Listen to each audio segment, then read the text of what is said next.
What up, everyone? We are back with another continuation for this week. Let's take care of the midweek game here, Utah and Houston, before we get into the main event, which is the entire week of soccer. So we got one match that's already in the books: Utah Royals versus Houston Dash. Two teams that, realistically, I didn't have a lot of real solid understanding of at this point because so much of it felt inconsistent. And needless to say, I am definitely feeling more solid about one of them. Utah Royals, without question, have looked a lot better since coming off of break. And it has led to a 2-0 win here over Houston. They are now level on the same amount of games as the top of the table, and it placed them squarely in second place. They are at 16 points right now, second place in the table, and very much in striking distance of Portland for first. So let's look at this game here. Mina Ekic gets a yellow card early on. It's really only action the first half hour where they're still setting up, but once again, this was a very good game, specifically for Mina Tanaka, who got assists in two separate, in both of the goals, setting up Chloe Cass in the 38th minute and Courtney Brown in the 88th minute. It actually could have been 3-0 here, but Anna Tejada's goal in the 55th minute, or would-be goal, got overruled by VAR. A couple Utah yellow cards. Tejada got one late in the game, and Diana Pierre-Louis, in her second pro match, gets yellow card again. So she's still getting her feet down as far as being a impact player without getting a card, but it's working so far. It hasn't burned the team yet, so this is a good time for her to start getting the experience. This was a very one-sided game. Houston really didn't feel like they were in it for most of the way. Looking through just highlights of it, ball very much was in Utah's court. And you can see it in the stats. Time of possession, huge lead. Shots, huge lead. More than doubled their shots on target. Houston very much looked at a loss for dealing with Houston. And it does make me wonder whether Houston was very much just a hot start and whether they have anything in them for a later season go. For the time being, I will say that I'm going to put Houston now definitely a couple lengths below everyone else. The Royals seem to be now very much on the upswing, and we'll see what they do this weekend. They have a busy weekend coming up, and if they can make something happen, good for them. But now we get to the 8 normal matches of the week. We already previewed the Friday matches in the preview video for Utah-Houston. So let's go straight into the Saturday and Sunday games. We've got Gotham and Boston. Boston probably riding the biggest high of their season, coming off that comeback victory over Denver. Could this be a thing that galvanizes them into a hot streak? Maybe, but I suspect it'll be more of the same regarding how Gotham FC played them last go-around. Gotham was pretty firmly in control most of that game and ended up with the 1-0 victory. I think now that they've got some of their scoring issues figured out, that's going to be a little more of a strength for them. I'm going to say 2-0 this time. And look, as they look to rectify their perception that has been plaguing them.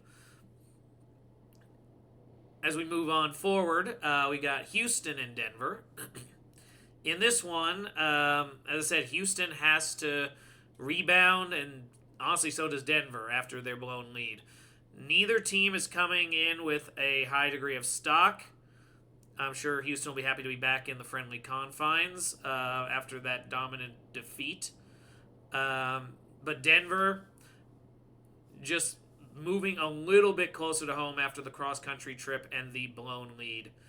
I don't know what to really make of the two here. I do think they're both teams that are going to be sitting on the outside of the playoff picture when all is said and done.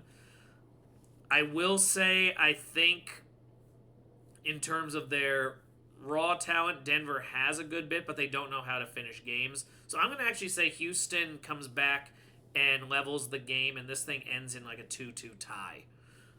So I will give Houston and Denver a draw. Yeah, this is not going to be one of those matches where you feel like you're watching the peak of the league, definitely. There's definite holes in the teams, and you'll see those exploited, I would expect. And then we get the one we actually have as a main event. We got 5:45, the rivalry on the West Coast, with all due respect to Seattle and Portland. Angel City and San Diego Wave, 5:45, Ion TV. We're live in it. It's going to be fun. Yeah, I'm obviously huge on seeing Angel City on TV again, where I can go through it with you guys. So I'm hoping it'll be a fun time for everyone. Angel City gets up for San Diego, and that's going to be, and I'm hoping that continues here today or tomorrow, as they're a team who absolutely needs the points. San Diego's coming off a defeat, though, and one that they really, I don't think they were expecting to take. So I'm going to tentatively give Angel City a win on this one. I'm going to say 2-1, but yeah, it's going to be a rough battle here. Both teams are going to be looking to pick up a win. They need a win, and it's hard to tell where it's going to shake out, so we will see. I'm hoping it'll be a fun watch. All right, moving on to Sunday. Kansas City and Chicago clashing in a Midwestern battle very early in the day. Technically, it would still qualify as an AM game. East Coast will see it at a little past 12 noon, but everywhere else it is a morning game. Kansas City, if they have figured anything out, they will win this game cleanly.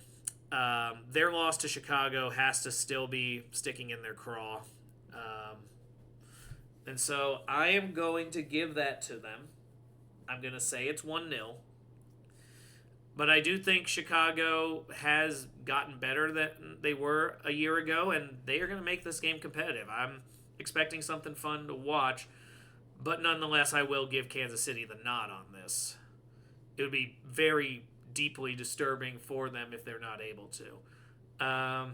Moving down, 1 p.m. in the Pacific time zone, you've got Bay FC coming off probably their biggest win of the year, knocking off San Diego, going against Utah Royals, second match in a week, and what has been a very big set of statement weeks for them, bringing themselves into second place. This is a moment where they really need to be able to put themselves on display, whereas Bay is just looking to string something together. I do think Utah drops points here, not out of anything other than just the fatigue of all the games in a row. Bay is going to play hot. I think they're going to score first, but the skill is going to catch them. I'm going to give it a 1-1 draw. So they are dropping points, but I'm not giving Bay the win outright here. But I think they get the lead early and are able to ride that for a while. I just don't think they can finish a game against a team of Utah's caliber like that, especially the way they've been playing. So I will say 1-1. And then to close the week, 4 p.m. Pacific, Seattle plays Washington. No, those are not two teams from the same state. That is a polar opposite end of the country kind of matchup.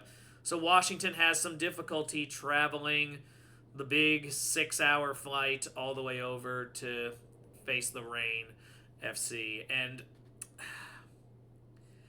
Washington does need this one to really reestablish themselves as a contender. I think they're going to be this way for a few weeks, where most of these games, it does feel like litmus tests for them, whether they're seriously going to restore themselves into contender status. But in this scenario, I'm going to say they're going to have a harder time because Seattle has been struggling as of late, and they do have to perform, and performing at home is something they've got to be able to do.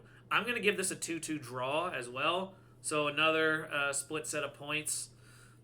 A lot of action on here, but yeah, there is some intrigue, to say the least. I'm looking forward to these Sunday matches. I'll be having them going. Sundays usually I don't get to do as much because I do run a D&D game on Sundays, or I had been running it. Now I'm a player in for the turn, but so usually I like to make that some personal time.